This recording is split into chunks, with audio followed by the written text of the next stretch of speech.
이 금요일 저녁 시간은 베드로전서 후서에 대한 개괄적인 내용과 그리고 베드로전서 1장의 내용을 같이 좀 보도록 하겠습니다. 여러분 화면도 보시고 또 교재도 보시면서 같이 보도록 할게요.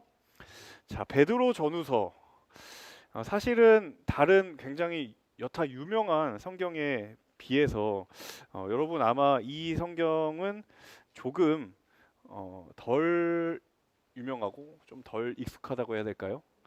그런 부분이 있을 것 같은데 굉장히 우리에게 중요한 의미를 갖는 그런 말씀들이 많이 있습니다. 먼저 베드로 전후서는 성경의 분류에 따르면 여러분 공동서신이라고 하는 범주에 속하는 성경입니다.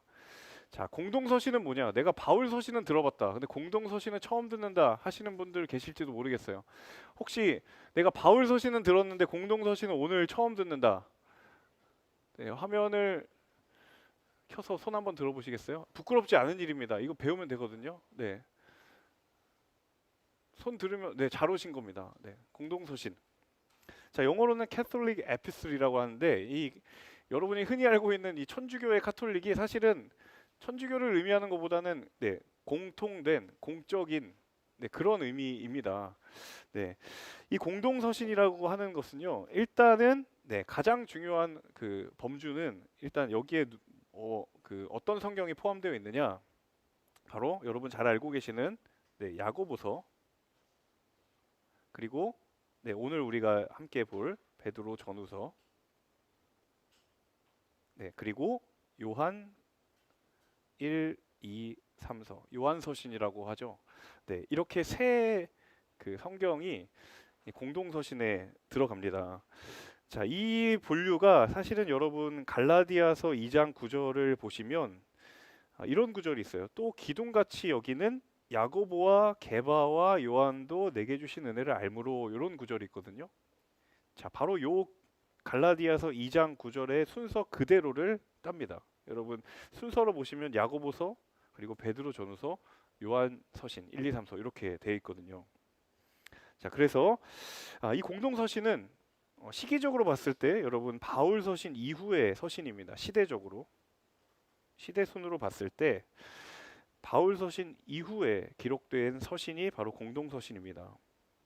자, 바울 서신은요, 바울 서신은 시기적으로 공동서신보다 더 앞서서 기록이 되었던 까닭은, 여러분 바울이 이제 초대 교회를 굉장히 많이 세우고 또 일으켰던 그런 사역을 했잖아요.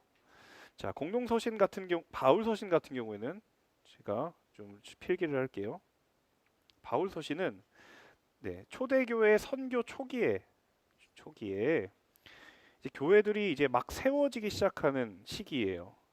자, 당연히 교회가 이제 세워지는 시기다 보니까 자, 어떤 필요성이 있냐면 신앙의 기초와 그 다음에 체계, 이런 것들이 굉장히 필요하게 되죠.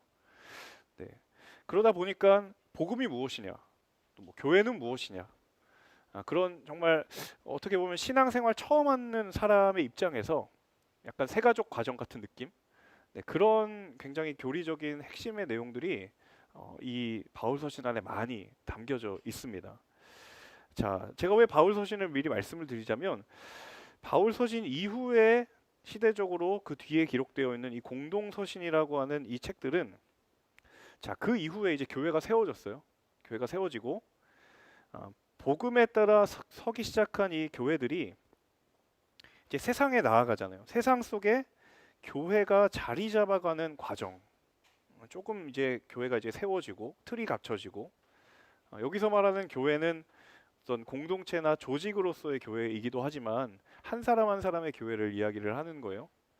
그러니까 세상 속에 교회가 자리 잡아가는 과정 속에 어떤 필요한 영적인 메시지들이 있을까, 그 메시지를 전달하는 역할을 했던 것이 공동서신입니다. 이제 하나님을 믿었어요. 교회를 이제 알기 시작했어요.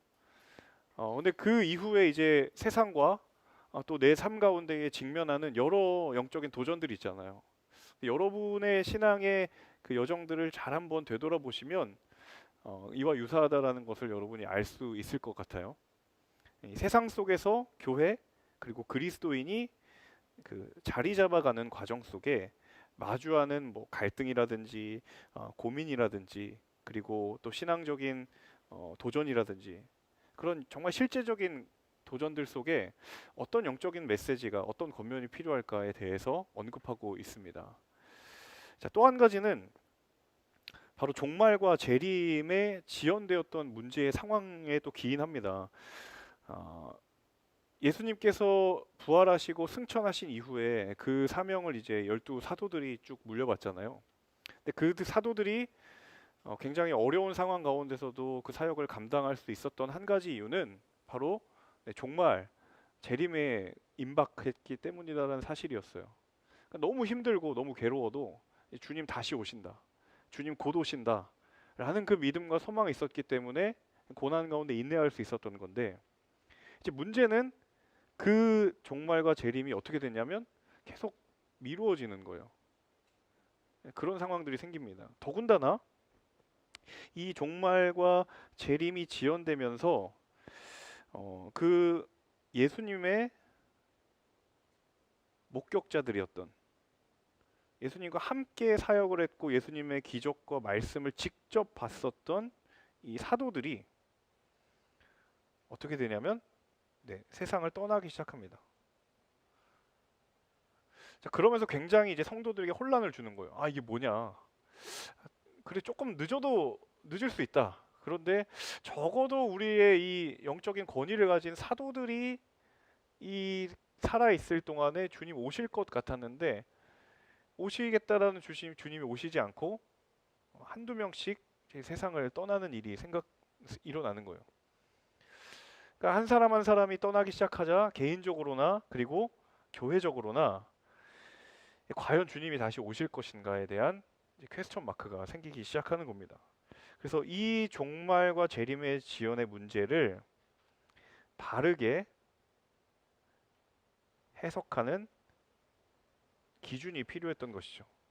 그래서 그 기준과 같은 역할을 이 공동서신의 이 성경 안에서 우리가 그것을 발견하게 되는 것입니다.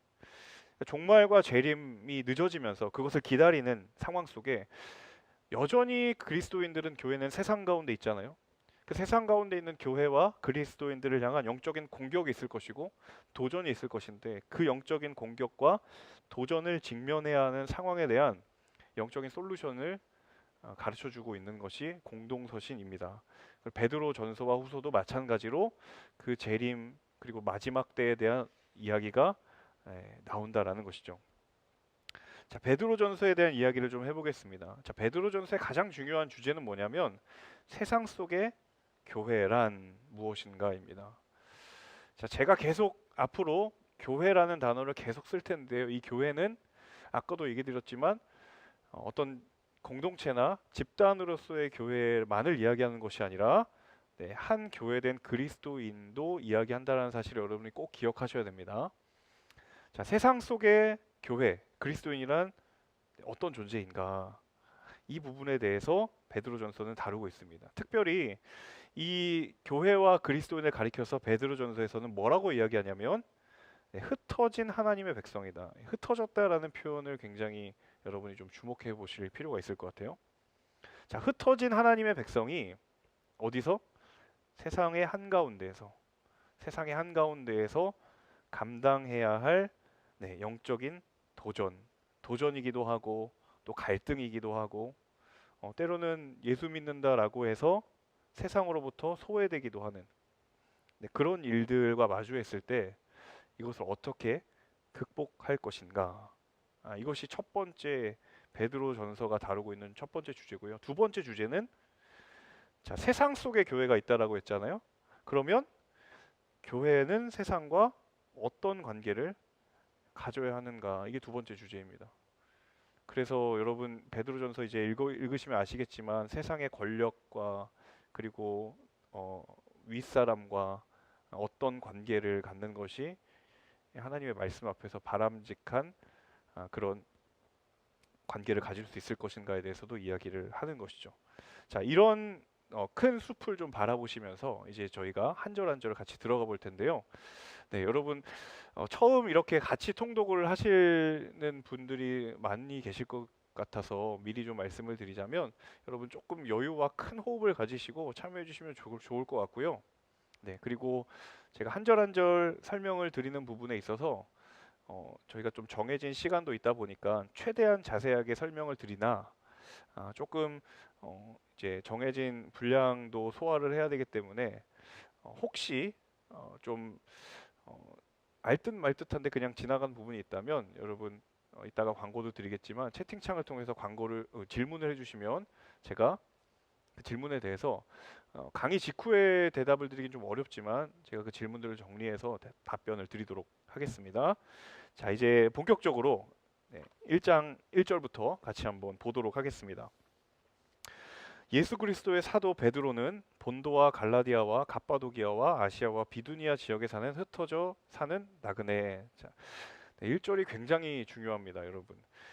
늘 서신서를 보시면 아시겠지만 항상 첫 장 1절에는요. 편지를 쓰는 사람과 그리고 그 편지를 받는 사람과 그리고 그 사람이 어떤 상황에 있는지를 알아볼 수 있는 굉장히 중요한 상황들이 이 안에 담겨져 있어요. 그래서 사실 그 서신서의 1장 1절은요. 여러분 깊이 좀 생각을 해볼 필요가 있어요. 자, 베드로전서 1장 1절도 마찬가지입니다. 자, 예수 그리스도의 사도 베드로는 자, 베드로의 영적인 직분에 대해서 베드로가 이야기합니다. 나는 예수 그리스도의 사도다. 사도인데 자, 지금 이 편지를 받는 사람들이 누구냐면 본도와 갈라디아와 갑바도기아와 아시아와 비두니아 지역에 살고 있는 사람들이에요. 자, 어, 여러분 지도를 떠올리기 좀 사실 막막하죠. 이 본도는 어디고 뭐 갑바도기아는 어디냐 싶은데 간단히 설명을 드리면 지중해를 기준으로 지중해 동쪽 지역이고요. 그리고 지금의 흑해 남쪽 지역이고 거기에 위치한 소아시아 지역입니다. 지금의 터키 지역 그리고 터키의 그 가운데 그리스와 가운데를 흐르는 이제 흑해가 있잖아요. 그쪽 지역을 이야기를 하는 거예요. 자, 그 지역에 누가 살고 있냐면 흩어져 사는 나그네. 제가 아까 흩어졌다라는 말 꼭 기억하시라고 이야기를 드렸는데, 자, 이 지역의 특징이 있어요. 어떤 특징이 있냐면 이 지역은 대부분 다 로마 제국의 영향력 아래에 있었던 지역입니다. 로마 제국의 영향력이 있었다라는 얘기는 이 지역은 헬라화가 진행된 거예요. 헬라화라는 말은 여기에 이제 문화나 풍습이 이제 로마 제국의 문화와 풍습에 지배가 되는 그런 지역이었다라는 것을 의미하고 그리고 또 한 가지 특징은 이 지역은요 굉장히 이른 시기에 복음이 전해졌어요. 여러분 사도행전의 바울의 1차, 2차 선교여행 보시면 이 지역이 굉장히 많이 언급되어 있는 걸 여러분 아실 거예요. 그러니까 굉장히 이른 시기에 복음이 널리 전해졌어요. 적어도 학자들은 1세기 말이라고 추정을 합니다. 특별히 여러분 이 가운데 아시아 같은 경우에는 요한계시록에 7교회가 언급되어 있잖아요. 그 아시아의 7교회에 해당하는 지역이기도 하죠. 자, 거기에 지금 흩어져 사는 나그네예요. 이 베드로 전서를 받는 수신자가 누구냐면 흩어져 사는 나그네인데, 자, 흩어져 있다라는 말은 디아스포라 유대인이 아니죠. 디아스포라 그리스도인을 말하는 거예요. 흩어져 있는. 그러니까 복음을 알고 그 복음에 감격하고 복음을 받아들인 사람들이 지금 흩어져 있는 디아스포라 그리스도인들이고, 또 한 가지 중요한 정보는 이 사람들은 나그네예요. 나그네. 사전적인 의미로 나그네 하면 사실 그냥 정처 없이 떠도는 그런 어떤 떠돌이 인생의 느낌이 강하지만 이 나그네는 사실 원어적으로 보면요 굉장히 중요한 한 가지 특징은 분명한 목적지가 있는 사람들을 가리켜서 나그네라고 이야기를 하는 거예요. 그러니까 흩어져 있는 교회들 그리스도인들의 정체성이 마치 나그네와 같다. 그런데 그 나그네들은 가야 할 길이 분명하고 지금 향하고 있는 곳이 분명하다라는 거예요. 어디를 향하고 있을까요? 적어도 이 땅은 아니겠죠. 이들이 어디를 향하여서 나그네처럼 살아가고 있는 것일까? 네. 이 베드로가 1장에서 이 흩어져 있는 교회 그리스도인들의 중요한 영적인 정체성을 나그네라는 단어에 지금 담아내고 있다라는 거예요. 그래서 제가 이 베드로전서의 주제를 세상의 한가운데 서 있는 교회, 그리스도인. 로마의 제국 아래 헬라화가 진행되었고 헬라적인 문화와 풍습 속에서 흩어져 있는 복음의 정체성을 가진 그 나그네와 같은 이들, 그들을 향해 지금 바울이란 베드로가 편지를 쓰고 있는 거죠. 당연히 뭐가 있을 수밖에 없을까요? 당연히 여러분 갈등이 있죠. 그렇지 않겠어요? 내가 살아가고 몸담고 있는 사회, 커뮤니티, 공동체는 다 헬라적인 문화가 당연한 것이고 헬라의 로마의 관습들이 다 익숙한 것인데 나는 그 안에서 뭐 어떻게 살아가야 되냐면 흩어진 나그네처럼 살아가야 돼요. 복음이 주는 가치관과 정체성을 가지고 살아가야 돼요. 그러면 당연히 갈등이 있습니다. 그래서 이 베드로전서 1장 1절을 읽는 순간 이 시대에 필요한 하나님의 말씀이구나라는 생각을 1절부터 저는 하게 돼요. 여러분, 저희가 살아가는 이 시대가 그렇지 않습니까? 세상의 한가운데서 구별된 크리스천으로 살아가야 되는데 얼마나 많은 갈등과 고민과 또 도전을 받느냐라는 거예요. 단순히 이거는 시기적으로 핍박과 순교 이런 얘기를 하는 게 아니라 정말 실제적인 삶의 갈등들.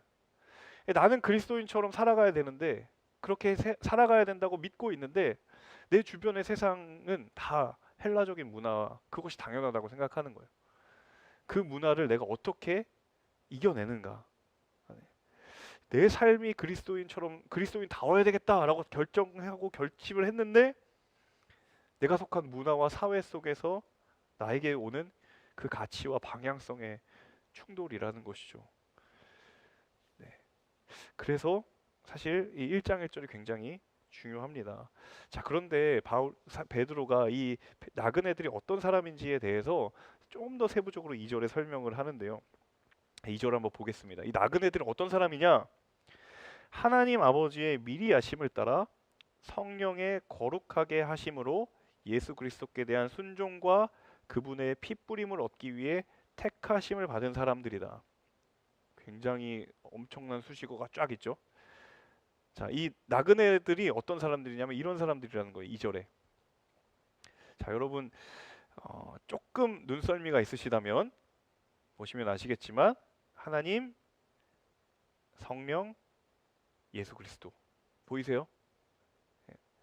삼위일체 하나님을 지금 딱 집어넣고 있죠. 사실 바울이 이런 그 논리 구조를 가지고 있다면 바울을 다운 정말 언급이구나라고 생각을 하겠지만 사실 베드로가 이렇게 논리정연하게 복음을 변증한다고 굉장히 의외가 아닌가 싶기도 합니다. 근데 어쨌든 나그네의 정체성이 뭐냐면 이 나그네는 하나님 아버지가 미리 아신 거예요. 미리 아셨다. 미리 아심을 따라. 자, 이 따라라는 말이 하나님의 계획과 뜻에 대한 강조예요. 계획이 있었고 뜻이 있었어요. 그리고 인도하심이 있었어요. 근데 무엇에 따라서였냐면 하나님 아버지의 미리 아심을 따라 미리. 자, 여러분 이 미리 아신다라는 헬라어 단어를 간단히 설명을 드리면 프로 그노시스라는 단어인데 영어로 말하면 프로라는 단어와 노우라는 단어가 합성된 단어입니다. 네. 앞서서 먼저 알았다. 이 표시거든요. 이 그노시스라는 헬라어가 파생되어서 노우라는 영어 단어가 이렇게 파생이 된 건데, 자, 이 흩어지기 이전에 하나님은 미리 이들을 알고 있었고, 이들의 상황을 알고 있었고, 처지와 형편을 알고 있었다라는 거예요. 그러니까 때로는 갈등하고 고민하였지만, 이들은 하나님 아버지가 미리 알고 계셨던 분들이다. 그런 사람들이다라는 거예요. 자, 그리고 그 미리 아심을 따라서 성령의 거룩하게 하심으로 네, 거룩이라는 것은 구별된 정체성이죠. 하나님께서 교회 그리스도인을 부르실 때 거룩하게 하시고 구별되게 부르셨다라는 거예요. 네, 그들의 정체성에 대해서 이야기를 하고, 그리고 예수 그리스도께 대한 순종과, 그리고 그분의 피 뿌림을 얻기 위해, 자, 예수님이 먼저 순종의 모범을 보이셨잖아요. 십자가를 지시는 그 순종의 모범을 보이셨고, 그리고 피 뿌림이라는 건 무엇이에요? 네, 구약의 제사의 그 의미를 가지고 왔죠. 네, 순종함으로 예수님이 무엇을 이루셨냐면 그 피를 통해 속죄와 거룩을 이루셨죠. 그 거룩을 위하여서 택하심을 받은 사람들이 너희 나그네다. 사실 나그네 치고는 굉장한 의미의 정체성이 이 가운데 담겨져 있다라는 거예요. 택하심을 받았다. 내가 어디에 소속되어 있는가? 내가 무엇으로부터 나라는 존재가 어, 드러났는가를 단적으로 보여주는 대목이라는 거예요. 하나님이 우리를 부르셨고 하나님이 우리를 택하셨다.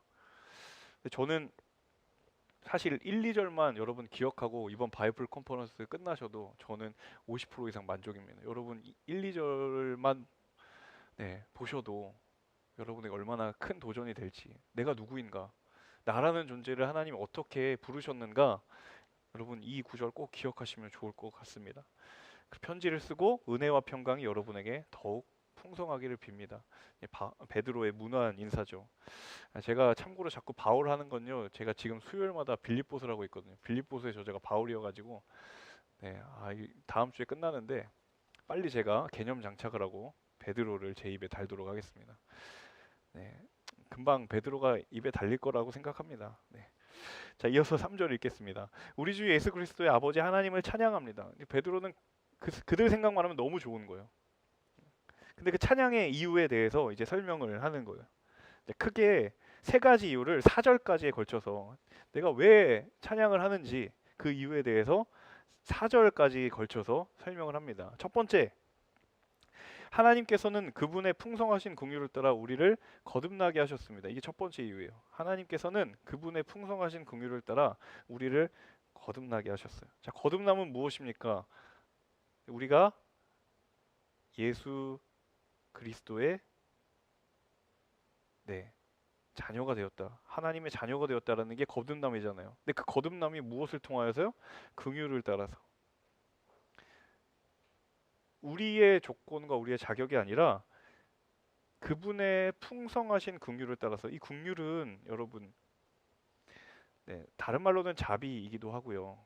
이 자비는 하나님이 이 세상을 사랑하시는 하나님의 성품을 말하는 가장 대표적인 단어입니다. 예수님께서 이 땅에 사역을 하시면서 병든 자나 불행한 자들을 가운데에 품으셨던 늘 마음이 무엇이었냐면 긍휼과 자비의 마음이었거든요.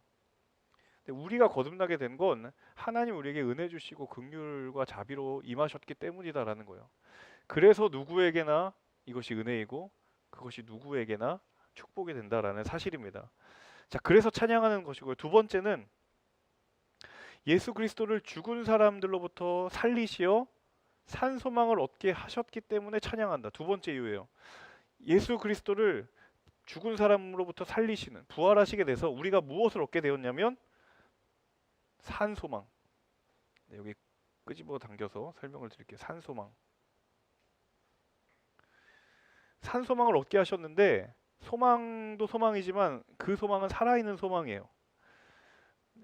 예수 그리스도의 사건 때문에 우리에게 이루어진 사건은 일회적인 사건입니다. 이미 일어난 일이에요. 그런데 그 일이 우리에게 여전히 살아있는, 지금 우리에게도 계속되는 소망이 되었다라는 거예요. 그리고 또 한 가지는 예수님은 죽음을 담당했지만 우리에게 주어진 것은 무엇이냐면 살아있는 거라는 거죠. 예수님이 우리가 짊어져야 될 죽음을 감당하시고 우리는 대신 살아있는 것을 우리에게 주신 거예요. 그래서 우리에게 그것은 소망이 된다라는 사실입니다. 여러분 이 대목을 보시면서 정말 나에게는 그 소망이 살아있는가라는 질문을 제 스스로에게 저는 해보게 됩니다. 정말 살아있는가?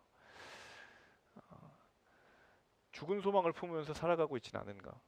어떤 생명력도 없고 그냥 문자적인 지식으로만 남아있는 그런 소망 품고 살아가면서 이게 살아있는지도 죽어있는지도 모르는 그런 화석화된 소망만을 가지고 살아있지는 않은가? 정말 이게 나에게 산 소망인가? 그런 도전적인 질문을 해보게 됩니다. 자, 세 번째, 또 베드로가 찬양하는 이유는 여러분을 위해 하늘에 쌓아둔 썩지 않고 더러워지지 않고 쇠하지 않는 유업을 얻게 하셨어요. 유업을 얻게 하셨기 때문이에요. 유업은 다른 말로 기업이에요. 구약의 자손들에게 주는 그 유산, 기업이에요. 신약적인 표현으로 바꾸자면 그리스도인들, 성도들이 마지막 때에 하나님 앞에서 받게 될 하나님 나라의 유산이에요. 자, 근데 유업은 유업인데 그 유업의 특징들이 있습니다. 항상 이 성경을 묵상할 때요, 어떤 하나의 명사가 있으면 그 명사 앞을 꾸며주는 수식어를 잘 보셔야 됩니다. 그게 여러분 성경 묵상에 아주 좋은 방법 중에 하나인데, 제가 이제 설교를 준비하거나 개인 묵상할 때 많이 사용하는 방법인데, 어떤 하나의 명사가 있으면 명사 앞에 그 명사를 꾸며주는 말들을 잘 묵상하세요. 자, 그러면 그 명사의 깊이를 더 알게 됩니다. 우리에게 준 기업이 뭐냐면, 자, 뭐라고 돼 있어요? 네, 하늘에 쌓아둔 거예요.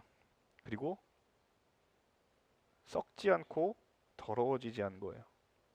그리고 새하지 않는 거예요.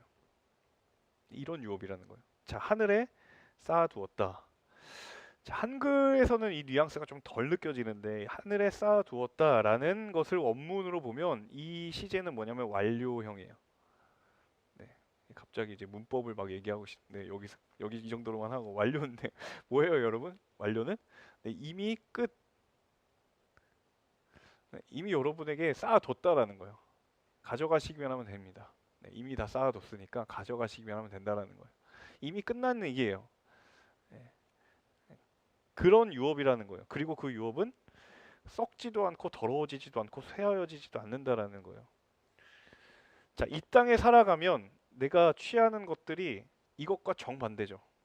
아무리 취하여도 곧 썩게 되고, 아무리 얻어도 곧 더러워질 것이고, 아무리 내가 쟁취하여도 이건 곧 내가 이 땅을 이제 뒤로 하고 하나님께 갈 때 다 쇠하여질 건데, 그것과 정확하게 반대되는 네, 그런 유업이 우리에게 얻게 하셔서 나는 그것으로 인해 하나님을 찬양한다라는 거예요. 여러분, 그런 유산, 영적인 유산을 다시 한번 말씀 가운데 발견하고 소망하는 저와 여러분이 될 수 있기를 간절히 소망해 봅니다. 네, 이어서 5절 갈게요. 자, 여러분은 마지막 때 나타내려고 예비하신 구원을 얻기 위해 믿음으로 인해 하나님의 능력으로 보호하심을 받고 있습니다. 자, 마지막 때 나타나려고 예비하신 구원을 얻기 위해, 조금 여러분 신앙생활 하신 분이라면 이 표현에 대해서 조금 멈춰서 생각을 해보셔야지 어, 맞지 않을까라는 생각이 들어요. 왜냐하면 구원이라고 하는 의미가 이미 사실 일반적으로는 우리가 예수 그리스도를 믿음으로, 그리고 복음이 우리에게 주어짐으로 그 구원의 사건은 끝난 것인데, 마치 5절은 아직 그 구원이 채 이루어지지 않은 것처럼, 아직 끝나지 않은 일처럼 그런 뉘앙스들이 이 5절에 느껴진다라는 것이죠. 자, 구원이라는 것. 사실 여러분, 성경의 구원은요, 제가 이제 성경을 묵상하면서 정리한 것은 구원의 세 가지 시제가 있다.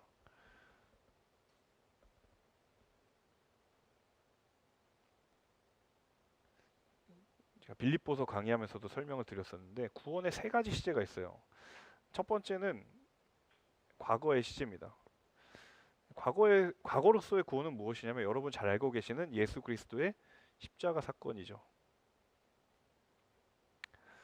이미 예수님께서 십자가를 달려 죽으심으로 인하여서 부활하심으로 인해 이미 완성된 네, 구원이죠. 그래서 우리는 이것으로 인하여서 죄사함과 의롭다함을 받은 거죠. 이미 끝난 거예요. 그런데 성경을 보시면 그 끝난 구원과는 좀 다르게 현재적 의미의 구원이 있어요. 특별히 바울 서신을 보시면 이 뉘앙스가 굉장히 많이 드러나는데, 어떤 측면에서의 구원이냐면, 이건 바로 그리스도의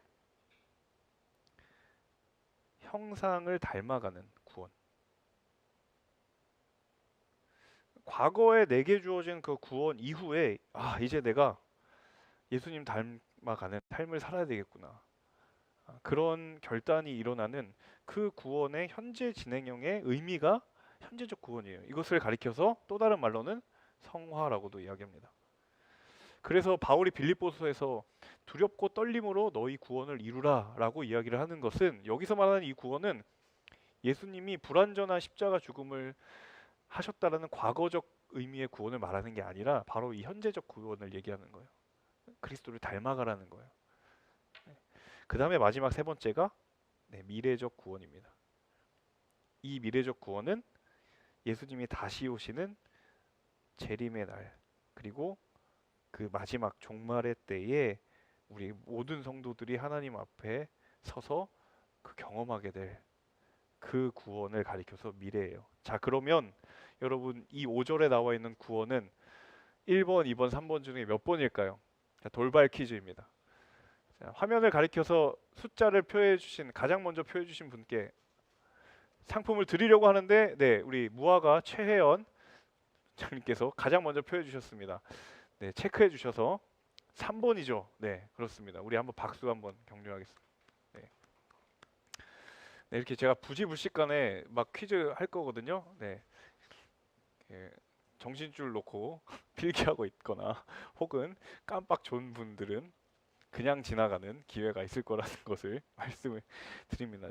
이 구원은 세 번째 구원이요. 마지막 때에, 그때에 나타내려고 예비하시는 구원을 얻기 위해, 자, 근데 그 구원을 얻는 방법이 뭐예요? 믿음으로 인해. 그 구원의 은혜를 받을 수 있는 유일한 통로는 하나님의 믿음이에요. 하나님의 능력으로 보호하심을 받을 수 있는 통로는 믿음이에요. 그 믿음 때문에 우리는 하나님의 능력으로 보호하심을 받고 있는 거예요. 그런 약속이 있기 때문에 흩어진 나그네들이요, 이 세상 속에서 교회로 살아가라 라는 이야기를 베드로가 하고 있는 것이죠.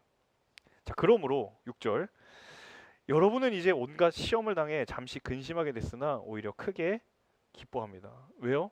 그러므로라는 말을 당연히 쓸 수밖에 없겠죠. 5절을 이미 얘기했기 때문에 그 구원의 약속을 알니까, 그러므로 분명히 온갖 시험을 당할 거예요.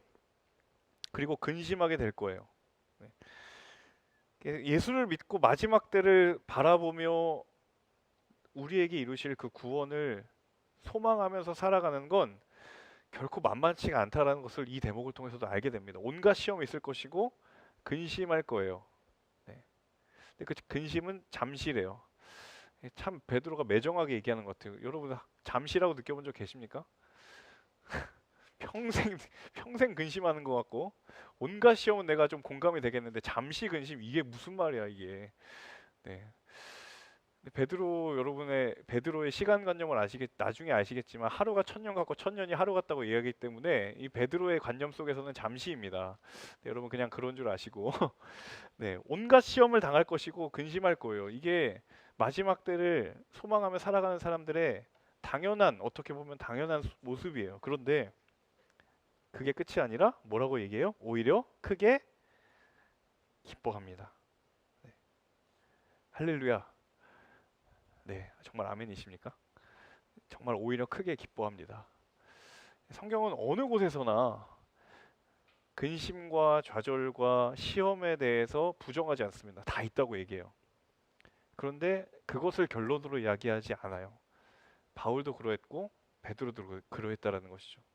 그랬지만 오히려 기뻐합니다. 결코 영원하지 않다라는 것을 이 믿음의 조상들이 알았기 때문이죠. 이 약속의 말씀이 우리 모두에게도 위로와 소망이 되기를 간절히 소망해 봅니다. 7절입니다.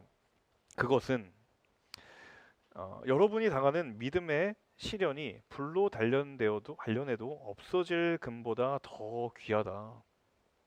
자, 믿음에 분명히 시련이 오는데 그 시련은 불로 단련되어도 없어질 금보다 더 귀하다. 분명히 시련이 오는데 이 시련은 베드로에 따르면 진짜임을 확인하는 과정이에요.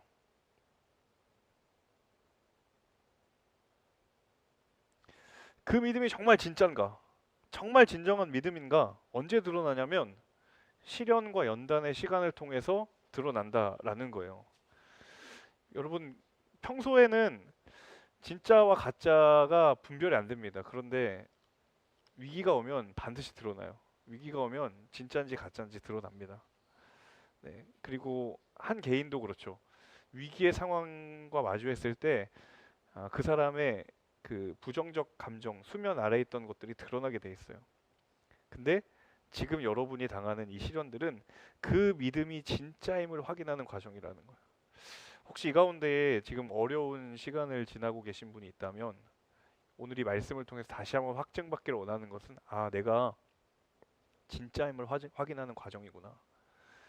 그렇기 때문에 무익하지 않고 보잘것없지 않고 버릴 것 없는 정말 하나님 앞에서 내가 진짜임을 확인받는 과정이구나 라는 것을 이 말씀을 통해서 다시 한번 확인할 수 있기를 소망합니다. 그렇게 시련을 통해서 진짜임을 확인된 그 믿음은 불로 단련되어도 없어질 금보다도 귀한 거예요. 네, 금을 불로 단련하고 나면 정말 순금이 나오거든요. 그 금보다도 더 귀하다라는 거예요.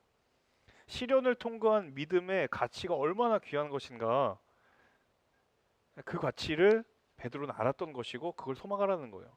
그리고 그것이 예수 그리스도께서 나타나실 때 칭찬과 영광과 존귀를 얻게 될 것인 줄로 믿습니다. 말씀의 약속이에요.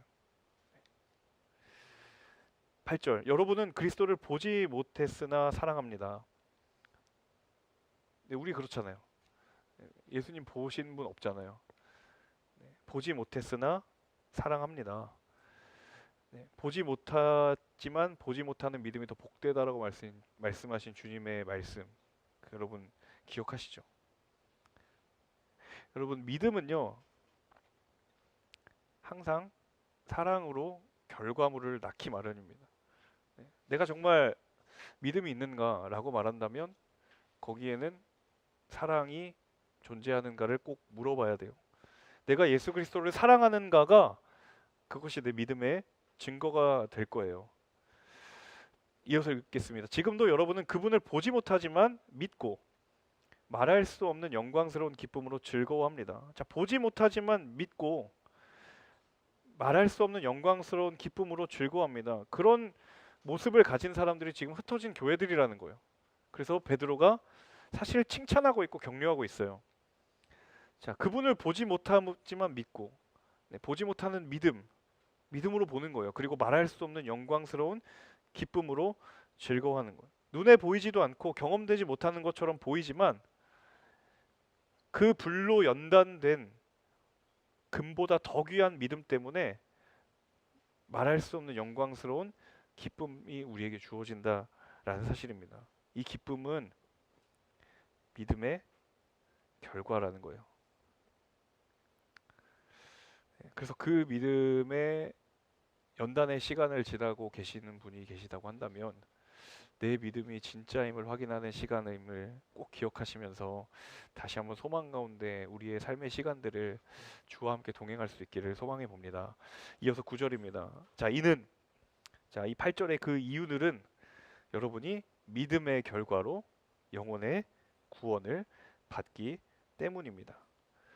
자, 이 개역 개정에서는 이 표현을 뭐라고 표현하냐면 믿음의 결국 곧 영혼의 구원을 받음이라 라고 이야기를 해요. 그러니까 영혼의 구원을 받고 있다라는 굉장히 현재적인 의미가 여기 담겨 있거든요. 자, 믿음의 길을 걸어가는 가운데의 시련과 고난을 마주하는 것이 현재 진행형입니다. 그런데 그것만 현재 진행형이 아니라 구원의 능력을 경험하며 누리면서 살아가고 있는 것도 현재 진행형이라는 거예요. 그것이 믿음의 결과라는 거예요. 여러분, 이 믿음의 결과, 영혼의 구원, 우리는 다 영혼의 구원을 받은 자들이잖아요. 그러면 뒤집어 이야기하면 그것은 우리의 믿음의 결과예요. 이미 우리에게 주어진 믿음의 결과가 있다라고 한다면 때로 우리의 믿음을 흔들지라도 그것은 흔들릴 뿐이지 사라져버린 것은 아니다라는 사실을 다시 한번 이 말씀을 통해 우리가 깨닫고 발견하게 됩니다.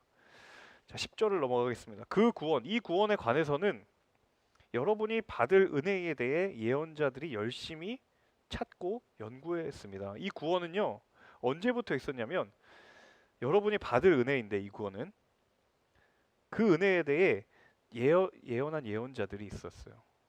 자, 바로 구약의 예언자들이죠. 선지자들이죠.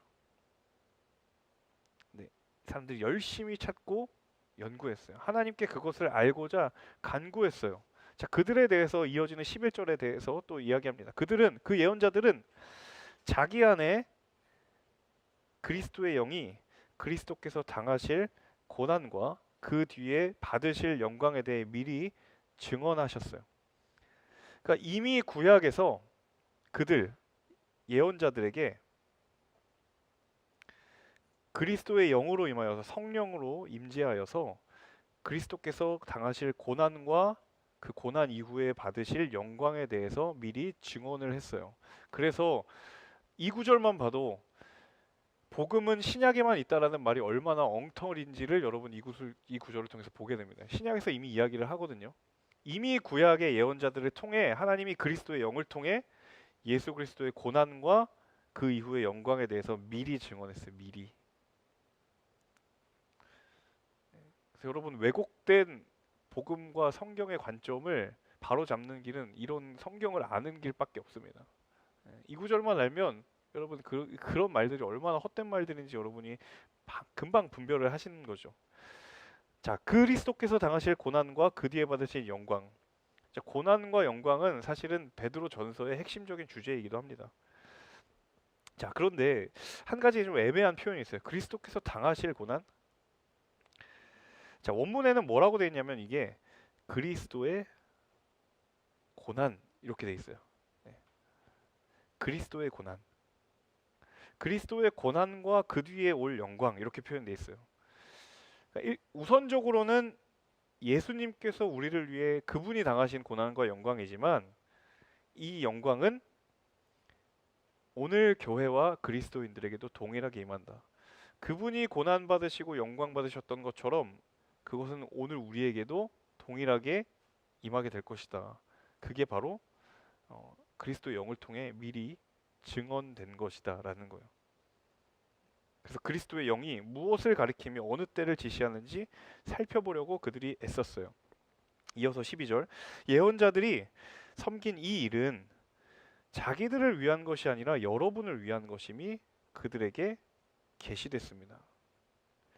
예수 그리스도의 고난과 영광이 예수님에 해당하는 것뿐만 아니라 이거는 우리를 위한 것이다. 빠져나갈 길이 없는 거예요. 네. 비록 고난도 있고 고난과 마주하지만 그 고난이 영광이 될 것을 그것이 그리고 우리를 위한 것이라는 사실을 그들을 통해 계시가 되었다라는 거예요. 네. 이제 이 일은 하늘에서 보내신 성령 안에서 복음을 전하는 사람들로 인해 여러분에게 전파된 것이다. 성령 안에서 복음을 전하는 사람들로 인해 여러분에게 전파된 것 사도행전 1장 8절에 나와 있는 오순절 성령 강림 사건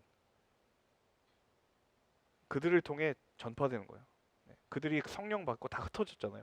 그리고 그것은 천사들도 살펴보기를 간절히 바라는 거예요. 그러니까 그 그리스도인들의 영광스러운 결말은 천사들도 알기를 원하는 만큼 그만큼 영광된 일이에요. 그만큼 영광된 일이라는 거예요. 그러므로 자 이러니까 여러분은 마음의 허리를 동이고 정신을 차려 예수 그리스도께서 나타나실 때 여러분에게 주실 은혜를 끝까지 바라보십시오. 그러니까 이것이 약속돼 있으니까 너희들 마음의 허리를 동이고 정신 차리고 예수 그리스도께서 나타나실 때 여러분에게 주실 은혜를 끝까지 바라보십시오. 끝까지 바라보십시오. 네. 여러분 은혜라는 단어가 베드로 전서에서 한 8번 정도 언급이 되거든요. 베드로 전서에서의 믿음의 길이라는 건요. 그리고 그리스도인의 길이라는 건 은혜로 시작되었고 그리고 은혜로 힘입어 가고 있고 그리고 더 큰 은혜를 경험하는 자리로 나아가는 그게 믿음의 길이라는 거예요. 근데 그 은혜의 중간중간에 마주하는 고난은 영광을 위한 것이고 그렇기 때문에 그 은혜를 끝까지 바라보면서 나아가라 라는 이야기를 하는 거예요. 자, 그런데 그 은혜에 대한 설명에 대해서 좀 주목할 필요가 있는데 자, 마음의 허리를 동이라고 이야기를 합니다. 자, 마음이라는 건 생각을 이야기하는 것이고 가치관을 이야기하는 것이고 관점을 이야기하는 거예요. 마음의 허리를 동이라 굉장히 은유적인 표현이죠. 자, 그리고 정신을 차리라고 깨어 있으라는 거예요. 사실 우리 컨퍼런스의 주제이기도 하죠. 깨어 있으라. 네. 그리고 그리스도께서 나타나실 때 아직 오지 않은 그 은혜, 하지만 약속된 그 은혜를 끝까지 바라보십시오. 포기하지 말라는 이야기를 베드로가 하고 있습니다. 여러분은 순종하는 자녀예요. 자, 베드로가 권면하고 싶은 말을 하기에 앞서서 지금 베드로가 못 받고 시작하는 것이 무엇이냐면 너희들은 순종하는 자녀. 네, 영적인 정체성에 대해서 먼저 전제를 하는 거예요. 너희들 이런 사람이야. 순종하는 자녀야. 왜 전제를 할까요? 자, 사실 우리의 영적인 정체성이 모든 우리의 결단과 삶의 모습을 규정하는 영적인 근거가 되기 때문입니다. 자, 여러분은 순종하는 자녀예요. 여러분 자녀면 보통 일반적으로 누가 있습니까? 자녀라는 말은 부모가 있다는 얘기죠. 자, 뭐 다 그러는 건 아니지만 일반론적으로 말하는 겁니다. 여러분 오해하지 마세요. 자녀는 대체로 다 부모를 닮죠. 네, 일반론적으로 자녀는 부모를 닮기 마련이에요. 여러분이 순종하는 자녀라는 이야기는 그 순종의 마음이 우리에게 처음 있었던 것이 아니라 우리의 부모 되시는 예수 그리스도가 순종하셨기 때문에 우리도 그 성품을 담는 자녀와 같이 우리는 순종하는 자녀라는 거예요. 순종의 마음을 우리에게 주셨다라는 거예요. 그 자녀로서 이제 얘기를 하는 거예요. 전에 무지한 가운데 따라 살던 욕망을 본받지 말고. 자, 무지한 가운데. 베드로가 인정합니다. 우리가 예수님의 자녀 되기 전에 다 무지했다. 특히 무지의 대명사가 누굽니까? 베드로 아닙니까? 베드로. 네. 그러니까 무지한 가운데 따라 살던 욕망이 있어요.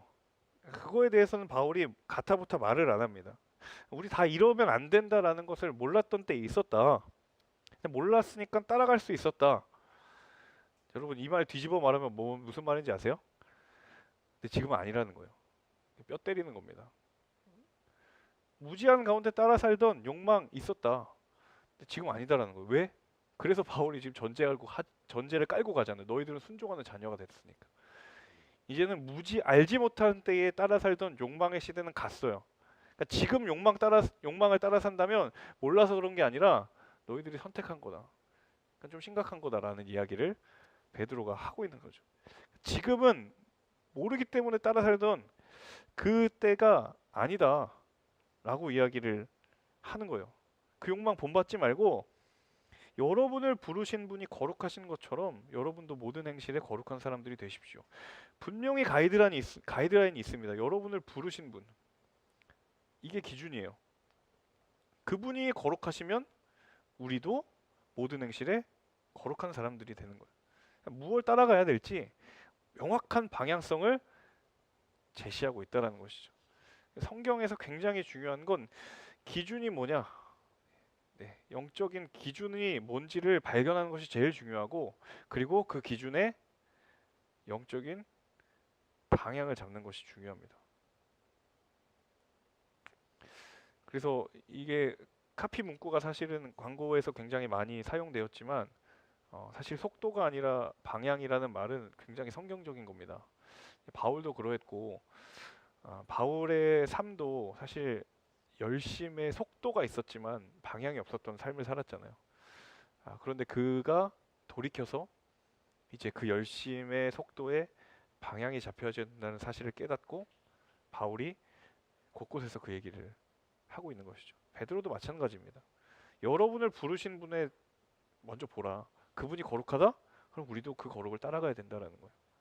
16절에 완전 못을 박죠? 내가 거룩하니 너희도 거룩하라고 했다. 어디에요? 레위기 11장 45절이에요. 그러니까 우리의 정체성은 하나님 우리를 부르실 때까지 우리의 삶의 거룩을 이루어가는 존재입니다. 빠져나갈 구멍이 없습니다.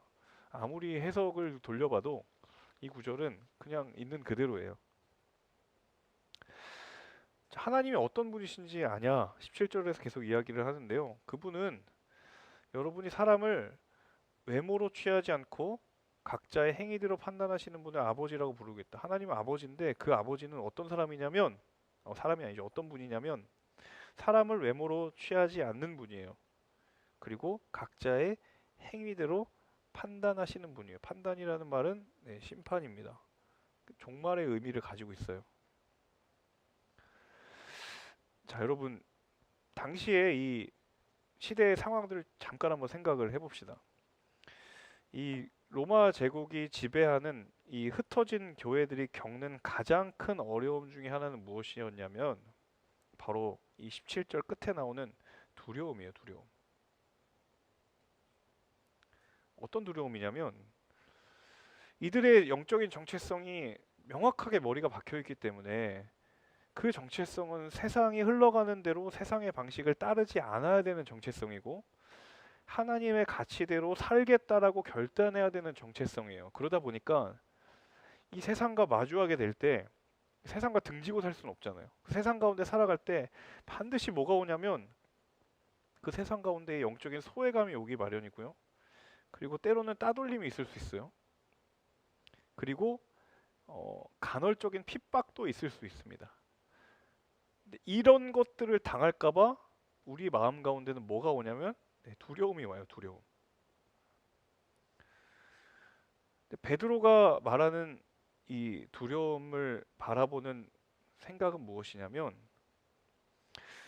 너희들이 세상에 대해서는 소외당할까봐 두려워하고 불안해하면서 마지막 때에 하나님의 심판이 있을 것에 대한 두려움은 왜 없는가?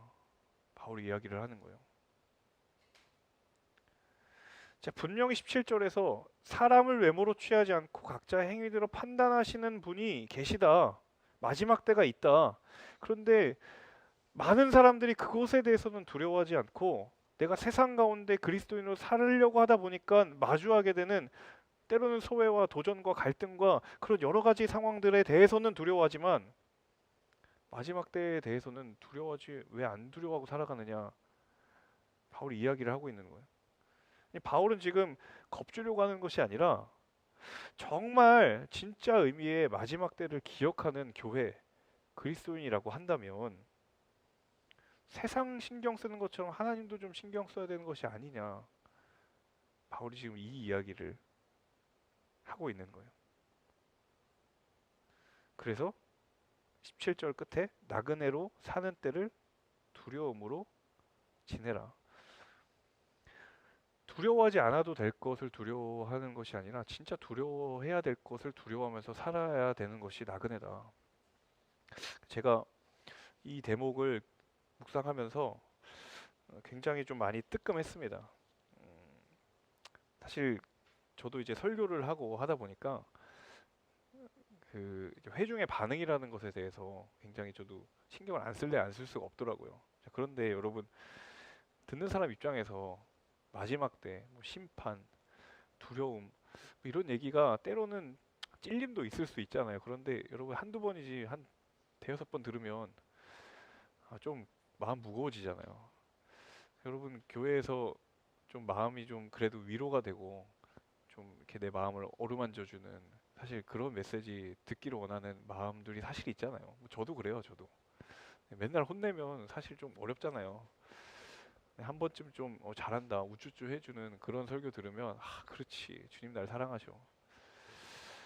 근데 그러다 보니까 이 정말 하나님의 마지막 때가 있다라는 것에 대한 좀 우리의 믿음의 어떤 그런 중요함과 그 무게를 좀 많이 놓치고 살아가는 것이 아닐까라는 생각이 듭니다. 정말 여러분 마지막 때가 있다라는 것을 생각하며 살아가는 삶이라고 한다면 우리 안에 거룩은 이미 시작됩니다.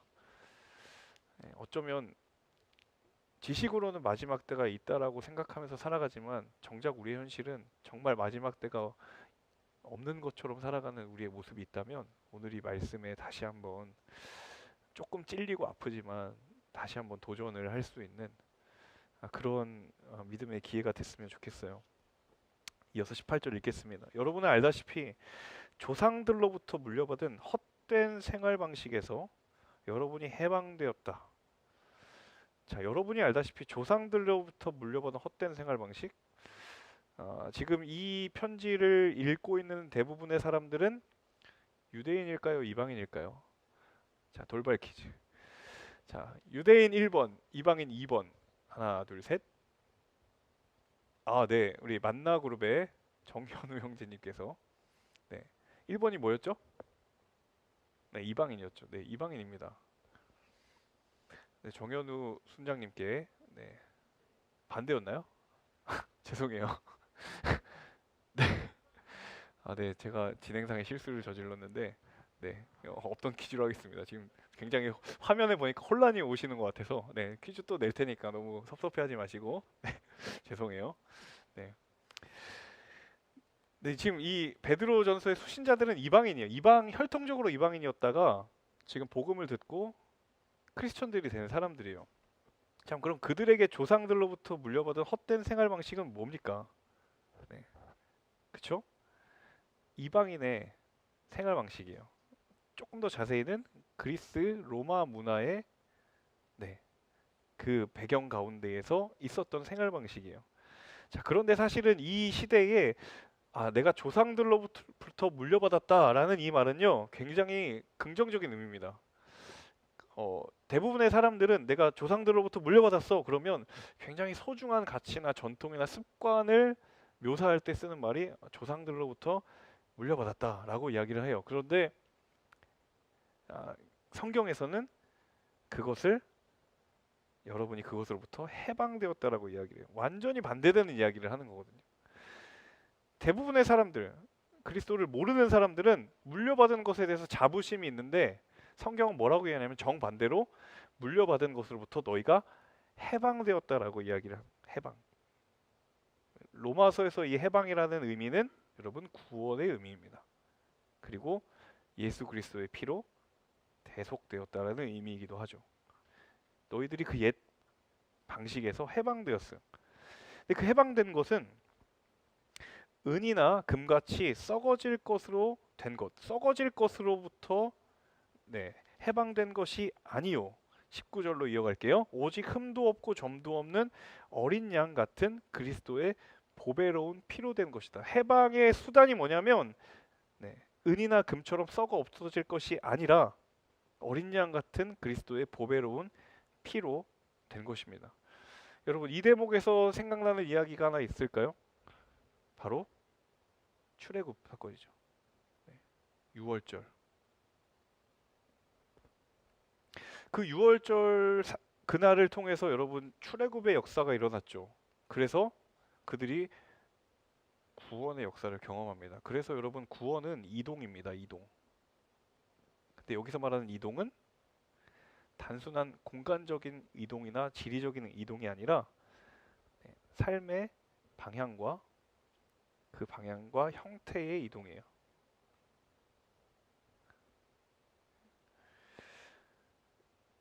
여러분 출애굽한 백성들이 구원이 삶의 방향과 그리고 삶의 형태의 이동이라는 것을 알았다면 이 백성들이 출애굽한 이후에 하나님 앞에 끊임없이 범죄하지 않았을 것입니다. 근데 그들은 이 구원을 그냥 지리적 공간적 이동으로만 생각했던 것 같아요. 적어도 베드로의 시선에서 이 사건은 그런 거예요. 그런데 구원은 내 삶의 이동을 의미한다라는 거예요. 20절 그리스도는 창세전부터 미리 알려주셨고 여러분을 위해 마지막 때에 나타나셨습니다. 18절에 조상들의 전통을 운운하는데 먼저 있었던 전통을 굉장히 중요시하는데 사실 전통보다 훨씬 앞에 있었던 것이 있다. 그것이 바로 그리스도다. 그리스도는 전통에 비교할 수 없을 만큼 창세전부터 미리 알려졌다. 자꾸 누가 원조냐, 누가 먼저 있었냐 하는데 그리스도 앞에서는 비교할 것이 없다. 여기에 그냥 권위가 더 있다라는 것을 그 이방인들의 전통의 관점에 대해서 그 관점으로 지금 베드로가 이야기를 해주고 있는 거예요.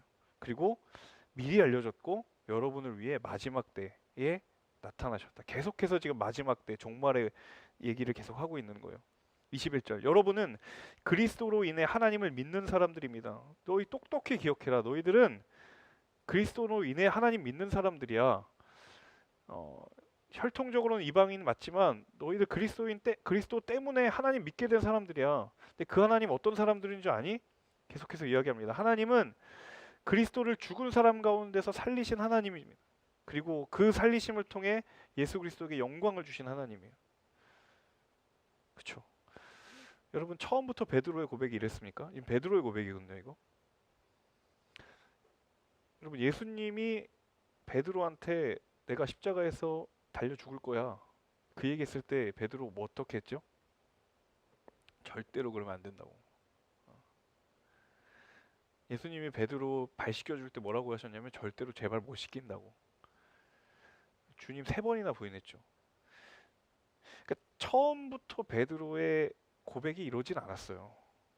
저는 굉장히 위로가 되더라고요. 처음부터 베드로가 이런 엄청난 고백을 했던 건 아니에요. 3번 부인했고 그리고 순환 예고했을 때 절대로 안 된다고 가로막았고 여러분 적어도 부인하진 않으셨잖아요. 옛날 베드로보단 좀 낫잖아요. 네. 근데 이 베드로의 마지막 고백을 향하여 우리 가고 있는가? 지금 근데 베드로의 고백에는 그 옛날에 없었던 예수 그리스도의 고난이 있고 영광이 있는 거예요. 그러므로 여러분의 믿음과 소망은 하나님께 있습니다. 이 베드로의 변화를 보면서 하나님이 정말 변화시키려고 하시면 어떠한 것도 변화시킬 수 있구나라는 것을 생각해 보게 됩니다. 자, 여러분 이제 얼마 남지 않았습니다. 네, 졸린 눈을 조금만 떠서 네, 금방 끝날 것 같아요. 22절. 자, 여러분은 진리에 순종함으로 여러분의 영혼을 깨끗하게 거짓 없이 형제를 사랑하기에 이르렀으니 청결한 마음으로 깊이 사랑하십시오. 자, 22절에 반복된 두 단어가 있죠. 네, 사랑이라는 단어가 반복되어 있습니다. 근데 굉장히 흥미로운 사실은요. 21절 하반절에 뭐라고 되어 있어요? 그러므로 여러분의 믿음과 소망. 믿음, 소망, 사랑. 네, 그렇죠. 마치 고린도전서 13장을 연상시키는 듯한 네, 믿음, 소망, 사랑을 지금 이야기합니다. 자, 여러분은 진리에 순종함으로 여러분의 영혼을 깨끗하게 해야 합니다. 네, 복음의 진리를 듣고 듣는 것에 그치는 것이 아니라 순종하고 그리고 여러분의 그 순종함으로 영혼을 깨끗하게 하는 거예요. 네, 그렇게 됐기 때문에 사랑할 수 있는 거예요. 그리고 거짓 없이 형제를 사랑하게 이르는 거예요. 그러니까 진리가 형제를 사랑하게 만들고 진리의 말씀이 우리 영혼을 깨끗하게 한다라는 사실이죠. 그리고 청결한 마음으로 서로 깊이 사랑하십시오. 그러니까 서로 사랑하라는 공동체를 향한 권면이 됩니다. 그래서 22절 한 구절만 보아도 여러분 진정한 교회란 공동체란 뭔가 이거를 우리가 다시 한번 이 구절을 통해서 보게 되는 거예요. 자, 교회 공동체의 출발은요. 22절 맨 앞부분에도 나와 있지만 진리입니다. 진리. 말씀이에요. 진리에 순종하는 사건이 일어나는 거예요. 그리고 그 진리의 순종으로 인하여서 교회가 그 진리에 순종하는 결단이 있고요. 결단으로 인해 그들의 심령이 거룩하게 되는 거죠. 그리고 마지막 세 번째 결과는 서로 사랑하게 되는 것입니다. 그러니까 진리의 말씀으로 순종한다. 하나님을 사랑하게 되는 의미이죠.